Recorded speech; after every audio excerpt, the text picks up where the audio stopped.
நீ தனிமையென்றால் நான் துணையா தூரத்திலா? நீ துணைதான் என்றால் நான் பேசவா யோசிக்கவா? நீ திரும்பி நின்றால் நான் நிற்கவா போய்விடவா? நீ போகிறாய் என்றால் நான் அழைக்கவா அழுதிடவா? நீ காதல் என்றால் நான் சரியா தவறா?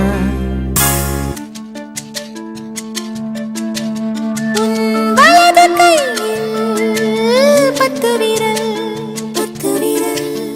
என் இடது கையில் 10 விரல்.